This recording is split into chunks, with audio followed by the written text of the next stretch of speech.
مقامات انتظامی و دادستانی تاجیکستان میگویند از محکوم شدن 6 شهروند تاجیکستان در دادگاه حوزه نظامی مسکو با جرم تلاش بمبگذاری در یک مسافربر خردی مشروط که از مطبوعات خبر یافتند و از جمله در دادستانی کل و وزارت کارهای داخلی تاجیکستان میگویند در رابطه به این پرونده به آنها نه در جریان تفتیشات و نه در مرحله سعودی مراجعه نکردند. از سوی دیگر یک دیپلمات تاجیک گفت تجربه تحقیق پرونده های مربوط به تروریسم و اکستریمیسم در روسیه و در برخی کشورهای دیگر معمولا پوشیده از چشم مقامات دخلدار کشورهایشان صورت میگیرد. ولی فعال حقوق بشر بهرام همرایف که در مسکو سالیان دراز به مهاجران کاری کشورهای آسیای مرکزی کمک‌های حقوقی ارائه می‌کند، به درستی حکم سود نظامی مسکو در نسبت 6 شهروند تاجیکستان شبهه دارد.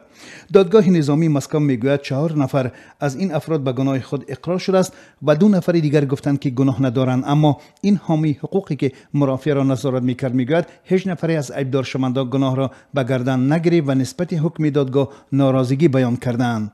بهرام همرایف که روز 22 فوریه به واسطه در مرحله اعلان حکم دادگاه حوزه نظامی مسکو شرکت کرده است، به رادیو آزادی گفت به سالهای طولانی از 12 تا 18 سال محکوم شدن شهروندان تاجیکستان ناعادلانه بود و دادگاه با نقض مقررات مرافعوی جریان گرفت. بهرام همرایف روز 23 فوریه در صحبت با رادیو آزادی از شهر مسکو گفت جریان تفتیشات بدون تشخیص سودی صورت گرفت. Естественно, این однозначно, هیچ خیلی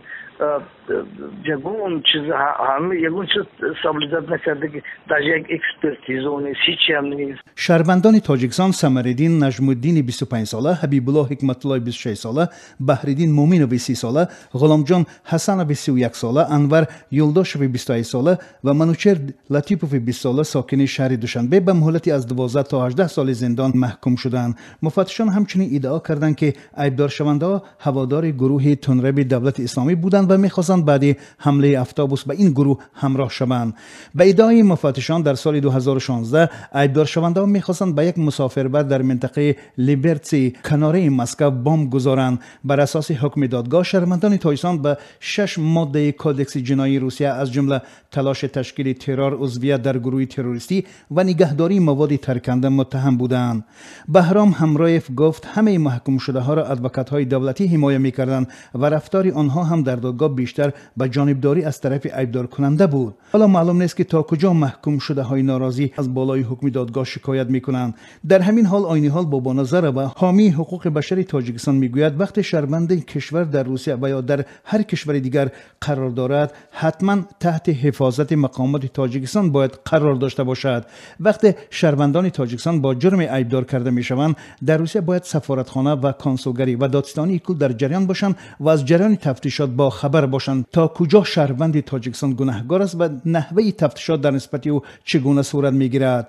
وی میگوید ببینید شهروند روسیه ویکتور بود در امریکا محکوم شد ولی روسیه تا حال میخواد این قضیه بازبینی شود و از شهروندان حمایت کند. برخی جامعه شناسان میگویند به خاطر بالا بردن آمار مبارزه با تروریسم برای پلیس ضرور است که به ساختکاری پرونده ها دست زند و گاه در میان قربانی ها قشر کم حقوق ترین مهاجران کاری انتخاب می شوند.